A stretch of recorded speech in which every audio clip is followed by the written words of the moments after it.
right. Hello, everybody. Welcome to the North Tonawanda School District's update. It's our Wednesday update, and today is July 29th. So today, you can see I have a socially distant interpreter here today, and we're going to try that differently. Last time we had them do it and provided a link, but we're going to try it live today.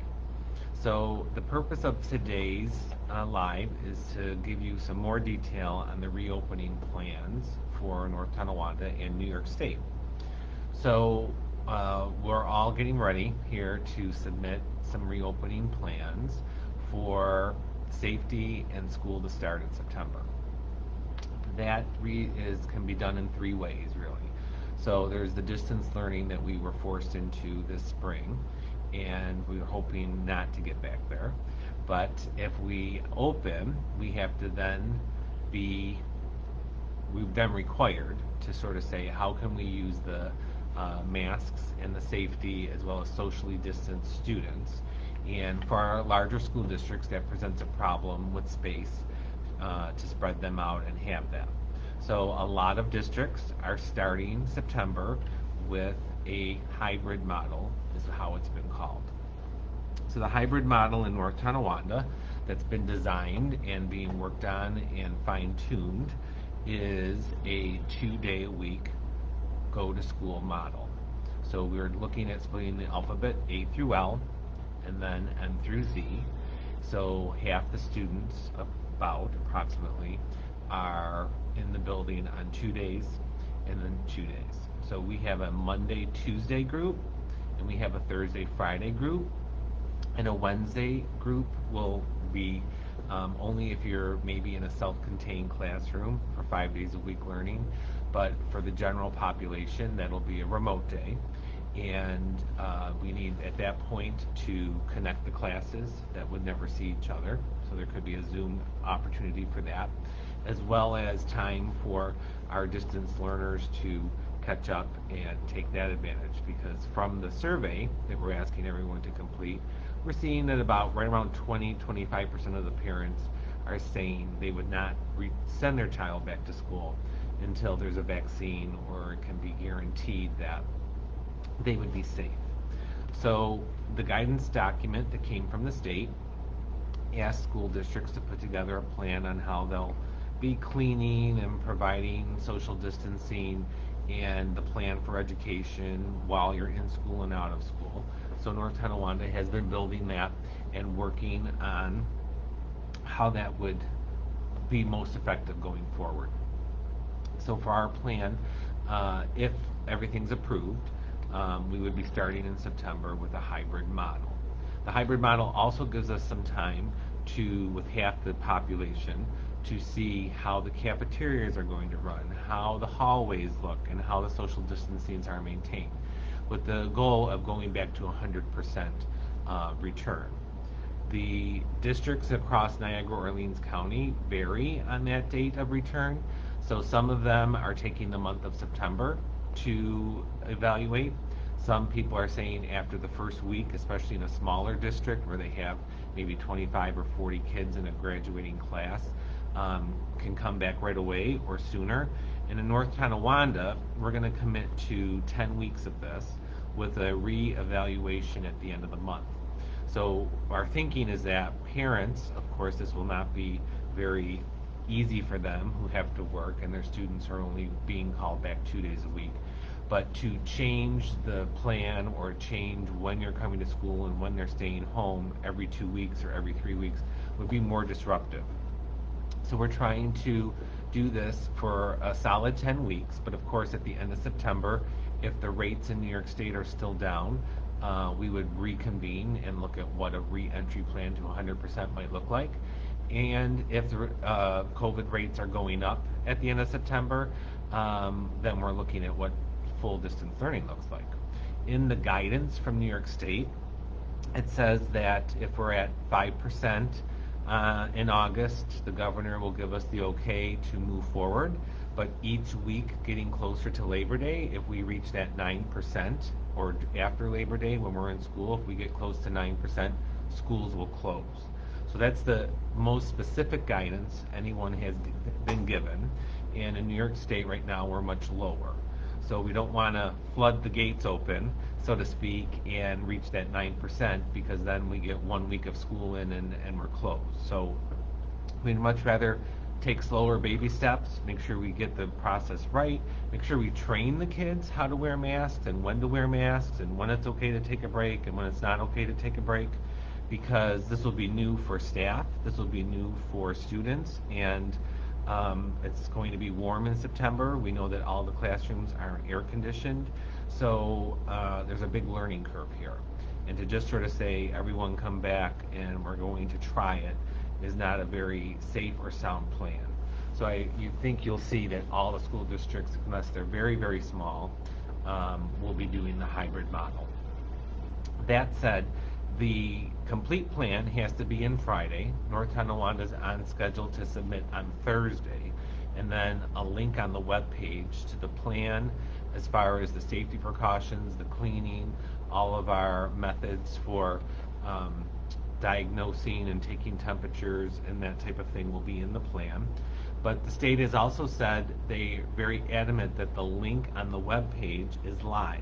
And what that means is over the month of August, we may get new guidance on what the temperature is basically for sending a child home. Right now it's at 100, and they may change that, right? They might say no at 99 or 100.4. So they want us to be able to go into the document and change it so that if a parent has a question today, they can go look at it, and then a parent next week say, hey, wait a minute, when I looked at it, it said this and it changed. It would be because guidance from the state came, and we have to follow that guidance. We can't just submit a plan and never change it, because as we know with this COVID disease, we're still learning. You can be asymptomatic, which means you'll have no symptom, but you could be positive for the disease. You may only have a fever, or you may never get a fever. You might just lose your sense of taste, or you just might have a stomach ache that won't go away for a few days. So it's going to be a learning experience for all of us. And the way I kind of can sleep at night is that I think that if I go to Wegmans grocery shopping or Tops, I have my mask, maybe I wipe down my cart before I get in there, but I'm touching a lot of objects to put in my cart that people before me might have touched. There's no guarantee that they're fresh off the shelf, plus the person put it on the shelf touched it, and we don't know when or where we're going to come in contact with the disease. And much like a flu or a cold, just because you are in an area or in a store where someone had it, it doesn't necessarily mean that you breathed it in or that you will get it. So I would love to be able to guarantee that once we open up, we won't have any cases in school and everyone will be safe, but that's not the world we live in.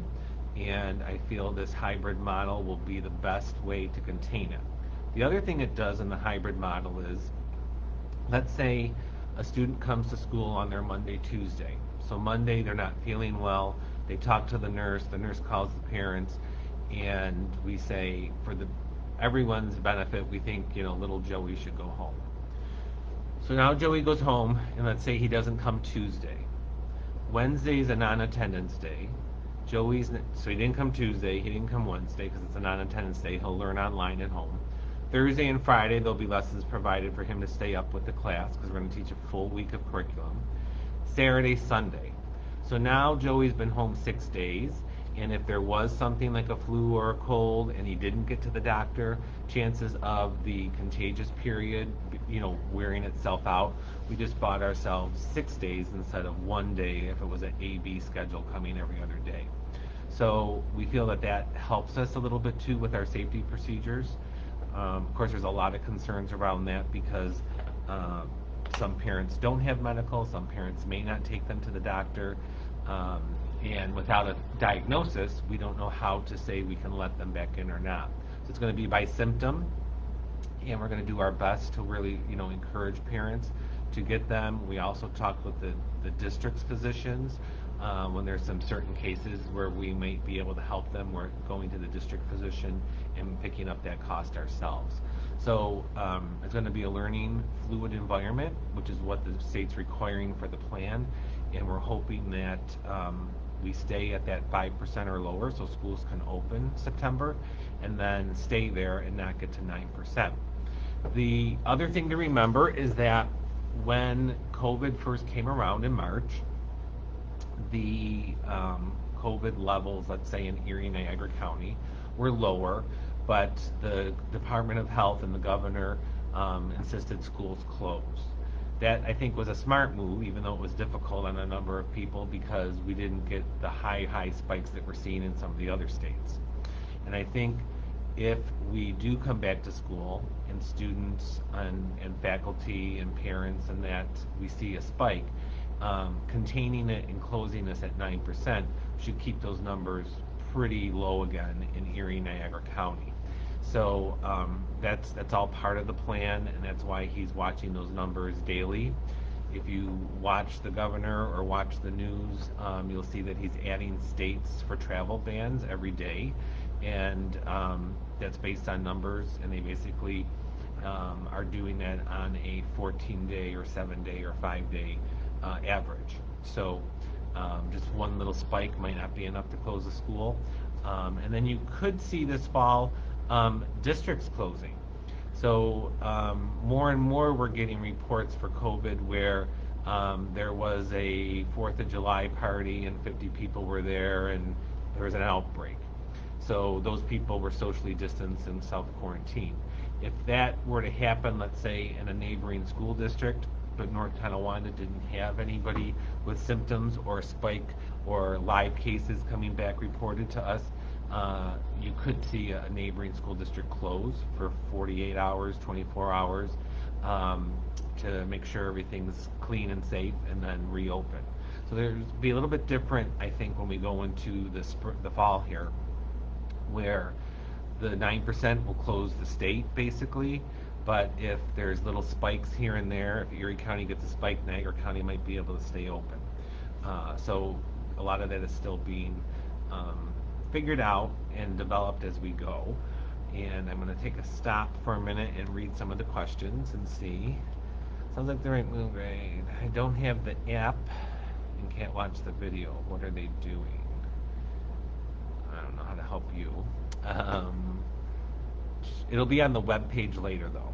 So if you can get to a computer and go to www.ntschools with the S at the end .org, it'll be there. We just need a couple hours to get it up there.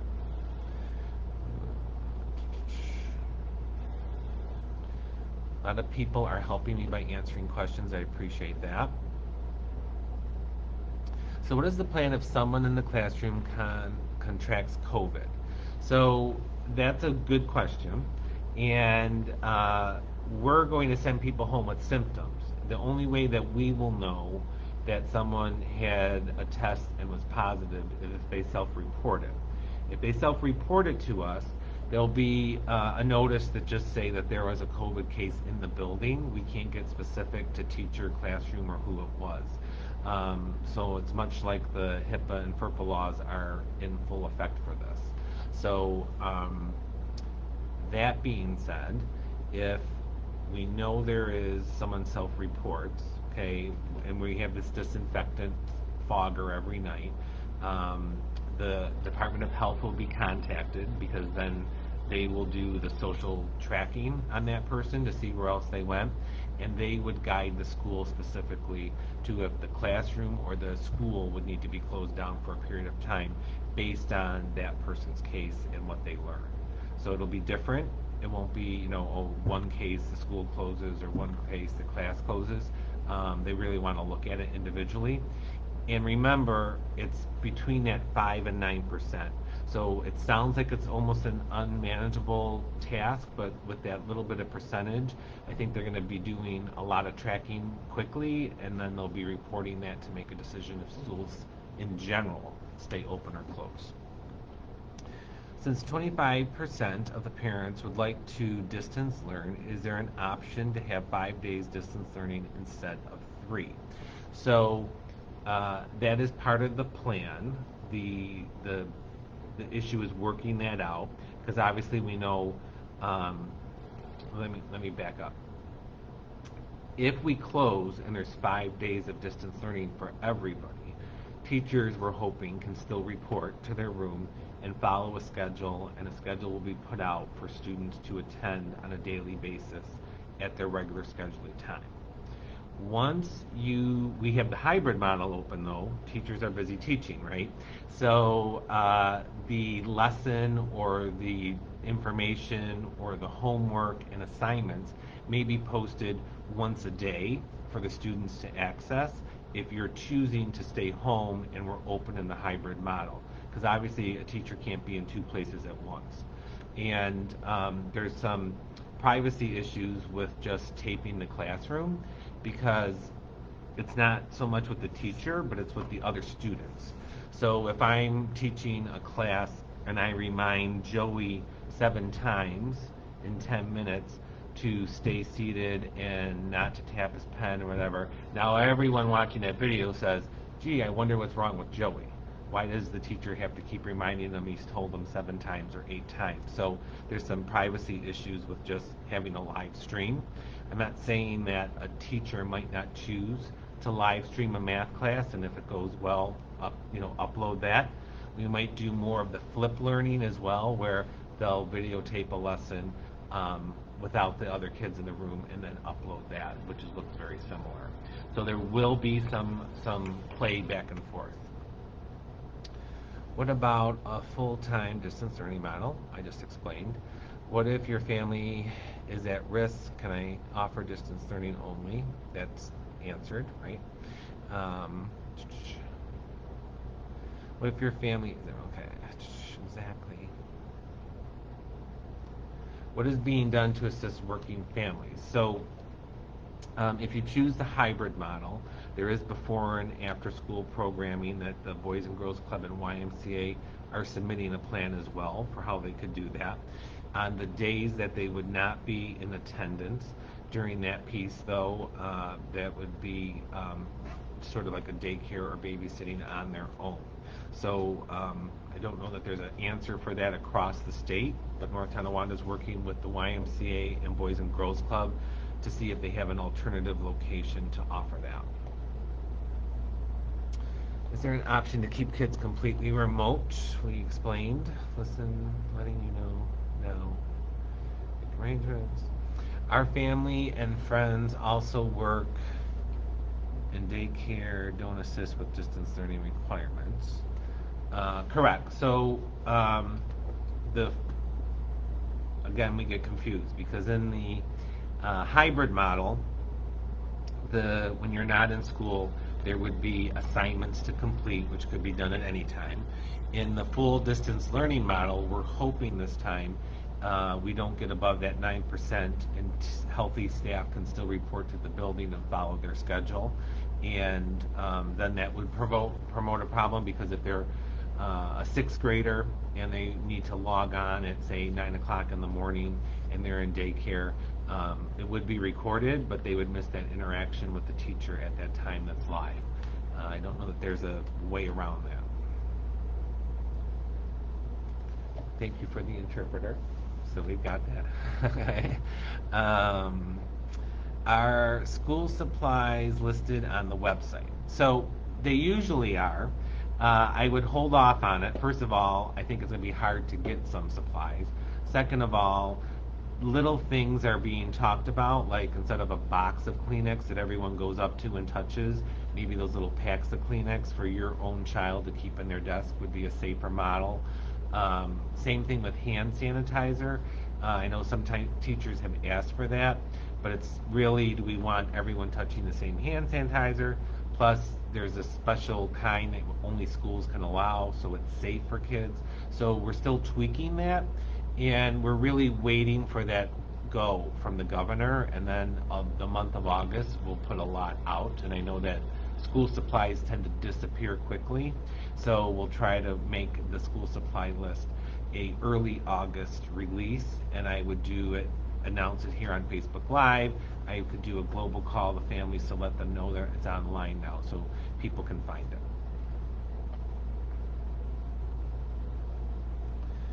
Our teachers working on their curriculum now, so if packets are needed or distance learning is needed, we don't have to wait like we did back in March and April. So yes and no to that answer, okay? So everyone's working on some projects this summer for how to improve distance learning. And our goal for K through 6 is to have iPads for them and have work online on provide hotspots for people who wouldn't be able to get internet so that that's not a barrier for people. So the old packet model won't be there, and even if we're distance learning and we can't have teachers in the building, they'll still be required to do more of a daily schedule type of activity, lesson, and check-in. So the old packet model should not be a problem, and if you don't have internet or a device, we will be providing that K through 12.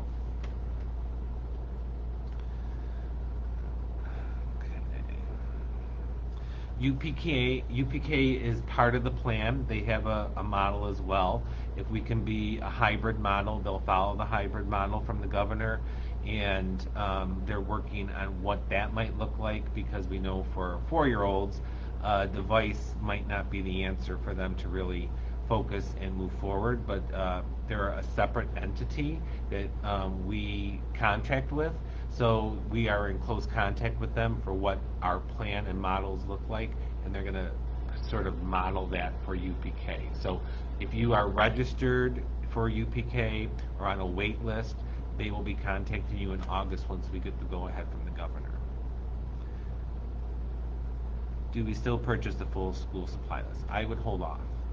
So, and even 20 years ago when I was in the classroom, if kids came without the school supplies, we got school supplies for them, okay? So, we're not saying generally we can buy school supplies for 3,000 students, but don't make that like a stress yourself out about it, because we'd rather have the kids in person, and we'll get them a pencil and some paper.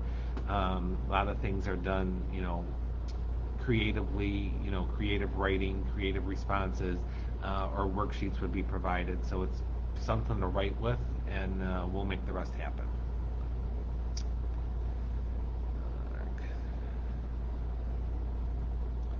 Everyone's worried about school supplies. That'd be the last of my worries. Don't stress. We'll get it out in August, now that I see that so many people are worried about school supplies.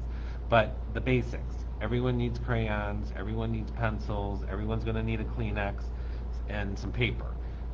Beyond that, if they don't have the baggie or the Ziploc bag, we'll adjust. This is a pandemic. It's not a normal year. Get them the basics, and we'll get them the rest of the way. I have asked and was told because they don't limit enrollment to school districts, they cannot accommodate all. I don't know. I don't know what that's referring to.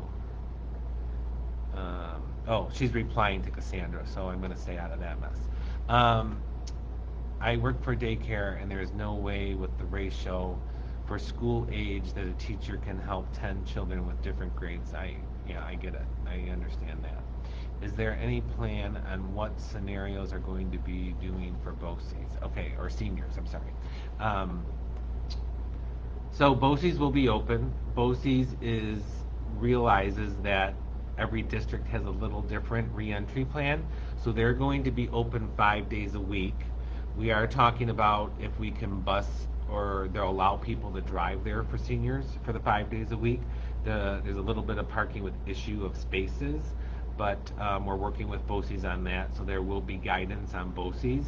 Also, if you come back to the hybrid model and don't want to go to BOCES on the 3 days that North Tonawanda is not requiring you to be in attendance, there will be online lessons through BOCES as well for them to continue. So BOCES is submitting a plan as well that they feel, because like in the cosmetology rooms and in the kitchen and that, they can space the kids out, especially since all the Orleans Niagara County school districts for the most part are on a hybrid model, which means half the kids on any given day, so they feel they can accommodate that. Okay, so busing will take place. Because of the hybrid model, we only have to bus half as many as normal. It would be a max of 22 on a bus, socially distanced. They have to wear a mask. If there's more kids in one family, they can sit together. Otherwise, they'll be spaced out. So if you are out of district placement, we will be contacting you in August to set that up. What's going on with lunches? So for the month of September, we're working with Aramark to make sure it's a bag lunch, sadly, but the buffet line and sneeze guards and stuff are not an option with the state right now. And if you choose distance learning or aren't in school 3 of the days, there'll be a pickup option like we had over the spring. So lunches will go on, and it'll be in the plan. And when I get the detail, they're not sure if they want to do essential pickup again, like we did this spring, or if they want each building, since the staff will be there preparing the rest of the lunches for the pickup. So Aramark will have that this afternoon or tomorrow, and then it'll be in the plan. So you can read it this weekend, or I'll cover it in more detail next Wednesday.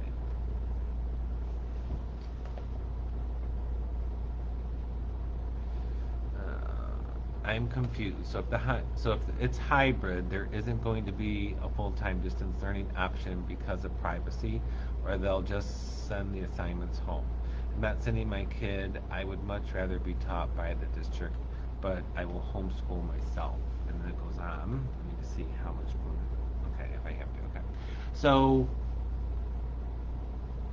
in a closed school distance learning model, everybody will follow a schedule and will continue along the path in a much more detailed and longer day for students than we had in the spring. If we are open in a hybrid model, the students who choose not to come will be getting assignments, but it may not be at the length or the detail because teachers are already busy during the day. And they would be getting the lesson that's posted for the students that aren't in on Monday, Tuesday, or Thursday, Friday. So you can access that learning through the district, and we'll be calling each household in August to see what your plan and lock you in for 10 weeks. This isn't going to be I want to do it this week, I don't want to do it that week, sign me up.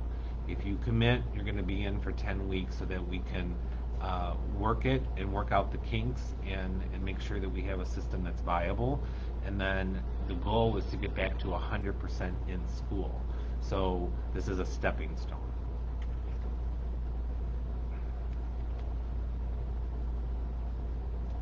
Okay, so the guidance from New York State on this one says, can a child wear a face shield? They can't wear a mask for 6 hours a day. The face shield, they're saying, is in addition to a mask. It does not replace the mask. So in any plan you see in New York State schools, it won't be an either or. It'll be in addition to for the face shields, and we did purchase some. Originally, we thought, especially for students who need speech help, they would wear the shield so that the articulation and how they're forming the mouth and moving their tongue could be seen. But New York State guidance isn't saying that you can do that. So we talked a little bit today at a planning meeting with staff and community that what will mask breaks look like. And if I'm in an elementary classroom all day and there's 6 of us because we're split up and some kids decided to stay home, we're going to have small class sizes. Could we give each person a 5-minute break at their desk? Okay, Greg, it's your turn. Take your mask down. Now you put your mask back on. Billy, you can take your mask down, but they're still staying 6 feet apart in distance while they're doing that. There's also, if we go outside, in the nicer weather, can they take their mask off and break? So the regular school day will look a little bit different than normal anyways because of all this. And we do realize the meetings I've been holding all week have been at least 2 hours long, and I've been talking with a mask on for 2 hours long, and we're not going to be able to think kids or teachers are going to be able to do that without some breaks. So we're going to have to get creative. What's the plan for gym or sport? So if we go to a hybrid model, we'll still follow our 6-day schedule. And if you remember, if you've been here, gym was typically every other day. So they'll probably only get gym once a week and official gym class. And because the smaller class sizes and stuff, they probably won't have enough to play team sports. The guidance says you can't do contact sports during this time. And if you're outside, of course, they could take their mask off and you could do some run around and things like that. Or they'll go over the scoring of a game, the mechanics of a game. So take basketball, for example, they could each get their own ball and dribble it by themselves, but they won't probably be playing a basketball game. The curriculum will have to be modified during this pandemic time. Sports are canceled right now for everybody until, well, right now they pushed them to like the winter, and we'll see what we can do there.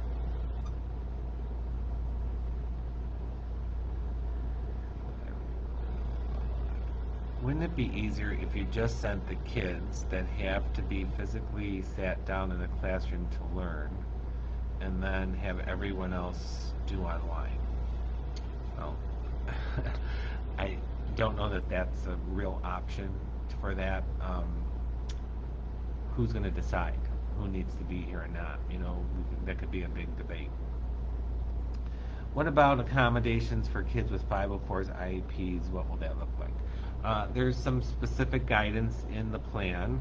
Obviously, it's going to have to look different when they're at home, but while they're in school, we'll be doing all the regular modifications that we can, and then with a much more regular touch-based system for when they're not in school, there will be teachers reaching out to help them modify and do the work.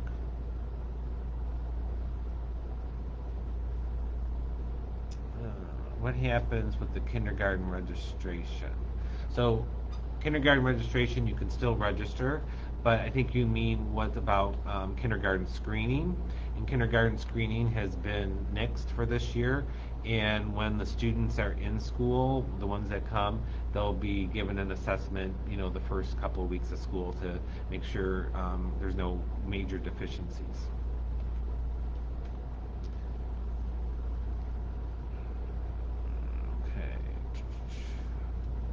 What if your child will not keep a mask on? I know my son won't keep it on for 6 hours. Well, we've talked about that. So there's a difference between I have to breathe or I forgot and it slipped off and I refuse to wear a mask. If someone is being sent to school by their parents but they refuse to wear a mask when asked to put it on, they'll be sent home because we can't have that. But there's going to be a ton of reminders and a ton of things that are going to have to go on. And for those parents who are sending their students, it's no different than me, right?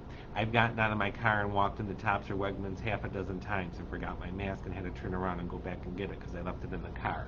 So you can't expect kids, after lunch they have their mask off that they're going to automatically. People are going to have to be there, remind them, help them, and teachers know, especially with the little ones, that those 2-minute, 3-minute breaks are going to have to be provided. Thank you, Jeannie, for the compliment. We need to address the fact that if someone tests positive in the school, we need to know, especially what classroom and they're just going to kick its like. So that would be a Department of Health question. We're happy to do it if we're allowed to. Right now, we're being told, number one, we might not know because you don't have to report that you had a test and you're positive.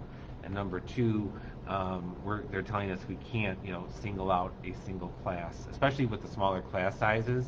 So let's say we had 5 or 6 kids in a class and one's not showing up all of a sudden. It's a HIPAA violation.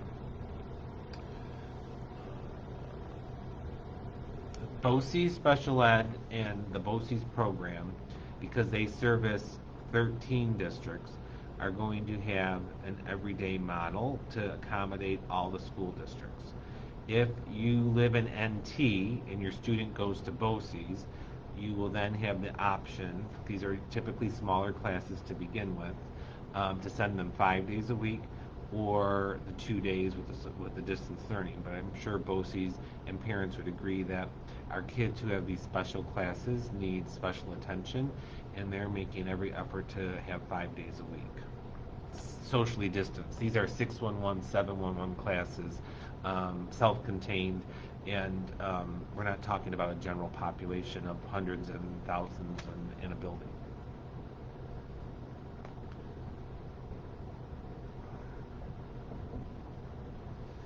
They don't let you know about lice. Okay, people are, thank you, Mr. Voitila, keep up the good work. Yes, we used to get notices that a child has lice.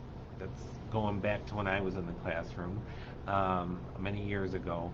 But since then, a lot of laws and privacy acts have been enacted, and now the most we do is remind you it's lice season or that there has been lice in the building. We can never say that there's a specific classroom or student. Okay, thank you. So will letters be coming home with all this information? The only way we're going to be able to do this, once we get the go-ahead from the governor, is to make phone calls. Once we make the phone calls and we know what parents are opting for transportation and sending to school or distance learning, then that kind of information will go out specifically, as well as it'll be posted online.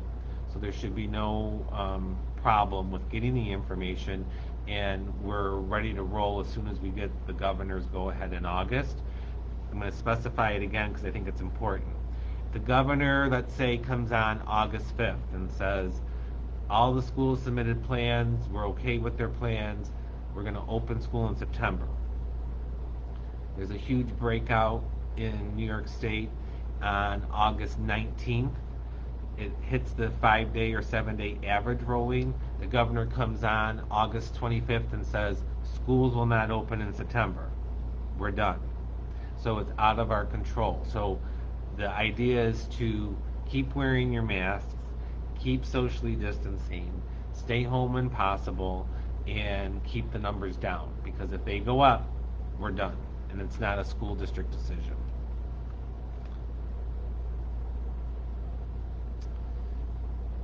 My son still has his iPad because I'm choosing to remote learn only because of high risk. Do I call it and tell the district? We'll contact you. So I missed most of this. What are the plans? Luckily, you can rewatch it, you can revisit it, and it'll be posted on the webpage later.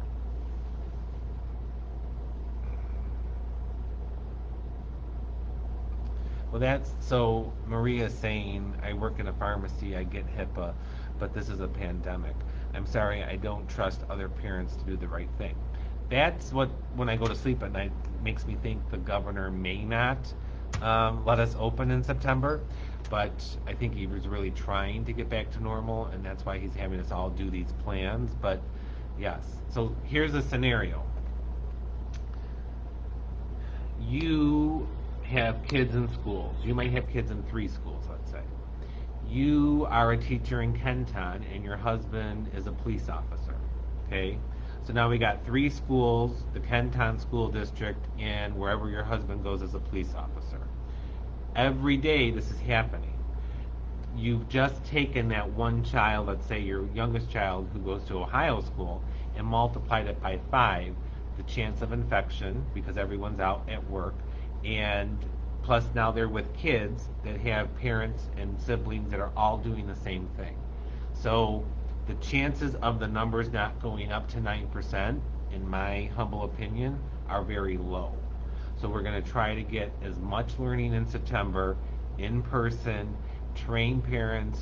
We'll have after school and online training for parents on what these new online devices look like, because if I was a betting person, I would bet that this fall will be closed, only because of the way we're going to be mixing everybody together. There's just no way, unless masks are 100% effective, which you hear both sides of that, and the social distancing. But you know yourself, as well as kids, you get excited and you forget and you run up to your friend to show them a book or something, and the teacher will redirect them and stop them. But there's no way we're going to guarantee that 5-year-olds aren't going to touch each other or share a book, because you just can't, do that. I mean, there's a lot of training. So, yeah, I don't know what else to say on that, but I think it's going to be closing sooner than later.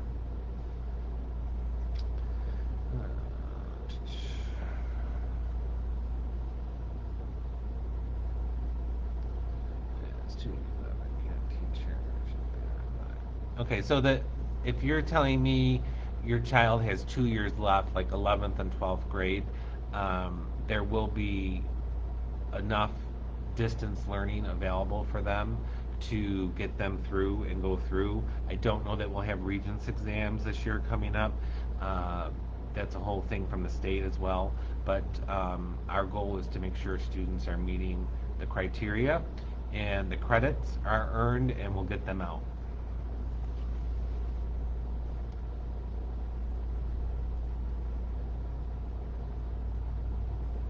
Well, something really better than Schoology. So I think the enhancements that have been made to Schoology, the additional training that teachers are going to get on it, and the how-to videos that will be created for parents to look at will help you with Schoology immensely. So I give it another chance. It's like anything else, you got to work out the kinks. And we went from using Schoology very sparingly to 100%, and I think it was a learning curve. I think students, parents, teachers will all be better with it in the fall. I know the kindergarten class is what I said. I think that's hard to keep the little ones away from each other. Can't afford the district to give you someone else's medical information. Okay. Thank you, Hillary, for that. Josh, I appreciate the open communication in our NT schools. Yeah, so Blooms and Seesaw are some of the ones for more of the elementary level, and we are picking one system, and Blooms was in the running. Some of it is has to be on the back end with BOCES, where we get these programs through to make sure that they're keeping students' privacy secure, and we'll go with the one that meets all the criteria, because there are criteria by the state. And what happened in the fall is that everybody looked for something because they weren't using anything, and they all tried different avenues. The district this summer has streamlined that process, and so if you have students in the district, you're not going to have 8 different things to go to with each child, or even within teacher to teacher. Teachers will be streamlined as well in what they do and how they push out information.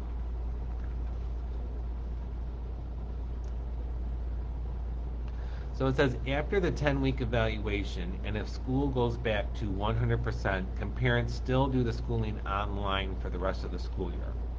That question's been asked, okay? So in the past, when school's open, you come to school or you homeschool. There's no online version.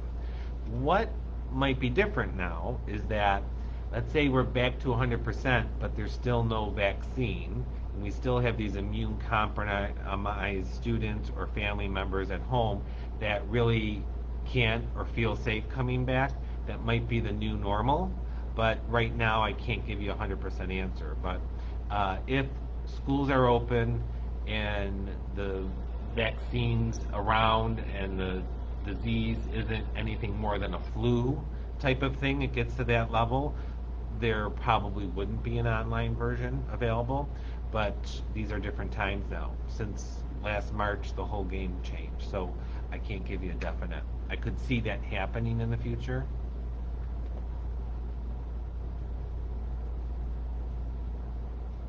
So you could choose that I want my 4th grader to do the hybrid model, but I want my high school student to do the distance. I don't see a problem in that, but just remember, if we're open in the hybrid model, the distance learning available will be different than if we're 100% distance learning, because teachers can't be in 2 places at once. But that would be a viable option.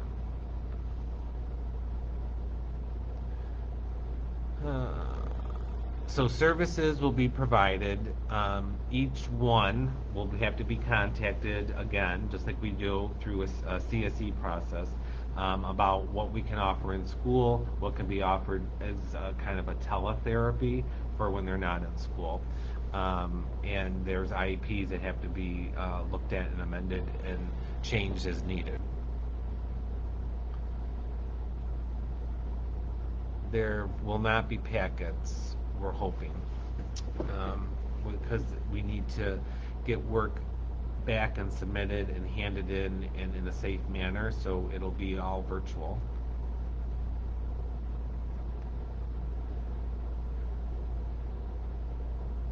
Okay, so what's the plan for the other 3 days of the week? Are the kids only getting graded for two a week?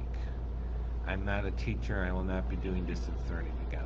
So, in the hybrid model, they would be required to continue with lessons on the 3 days they're not in.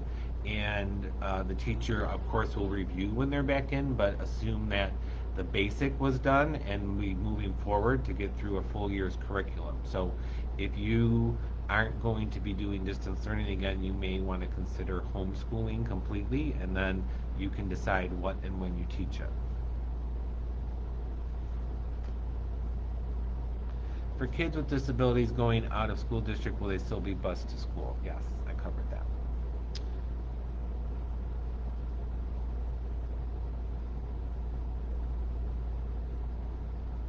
So they're concerned about teachers wearing masks and kids not being able to see their lips. So sadly, that's the option that the state's providing for getting back in September. There's really not a way around it. We thought about the face guards, and I mentioned this earlier that they're not a replacement for masks. They're an addition to.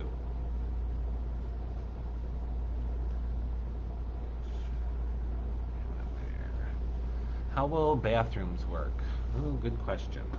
So we do realize we have to wipe down and disinfect more often. So while kids are in class, there's kind of a hallway cleaning schedule being worked out where handrails on stairs and bathrooms will be wiped down. Each building is going to have a committee that's formed in August to discuss this. So long as they're wearing a mask in the bathroom and there's not more than two or three in the larger bathrooms and they can socially distance, that's how bathrooms will work basically. But in a smaller school where it's tighter, we're going to have to somehow monitor the bathrooms so that we don't end up with 5 or 6 kids in there at once. So a lot of the elementary schools in the K1 rooms at least have a bathroom where it's one in, one out, and they're used to that. But as we get older, it's the gang bathroom is what they call, and those will have to be monitored and cleaned between classes. Let's see. Lastly, how do kids volunteer now? Do we have a new list out? Mine used to help at the Knights of Columbus. So that's a school district policy and rule, and I know they waived it when we were in distance learning mode next year. So that will be a high school committee discussion, and they'll make a recommendation to the board about if they want to continue that or postpone it while we're in this pandemic time. So don't panic on that. There'll be some time to adjust.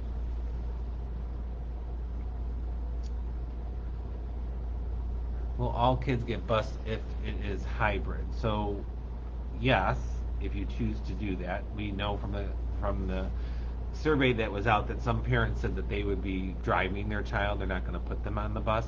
But because it's half the population with the same amount of buses, and some students, parents keeping their kids home, the buses should not have more than 22 on it.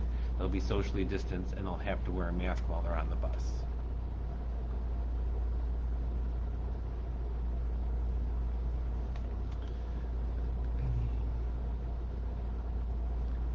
Has the distance from the school to busing? It has not changed. That was a talk about changing the distance so that it was farther to walk for students. But right now we haven't changed it because the numbers are working with the hybrid model.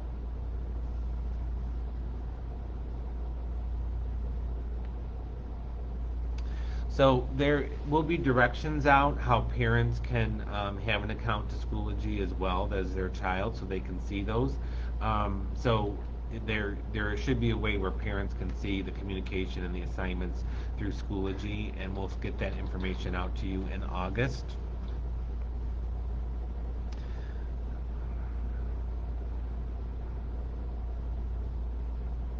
Are start times and end times changing for the school?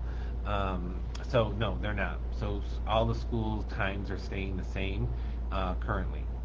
So there, if we're in the hybrid model and you started the high school at 7:45, it's still 7:45 to 2:35-ish. And then so forth with the middle school and NTI, all the times will stay the same. So we'll continue to monitor the comments throughout the week. I'll be back next week with an update. And this weekend on the webpage, the plan will be listed that we're sending to the state, and it then is still pending approval. And moving forward, the go ahead from the governor the first week of August. And then there'll be a lot more detail. All right, so thank you for your time today. Stay safe, stay healthy. Please share this video, and we'll be back next week. Have a good week.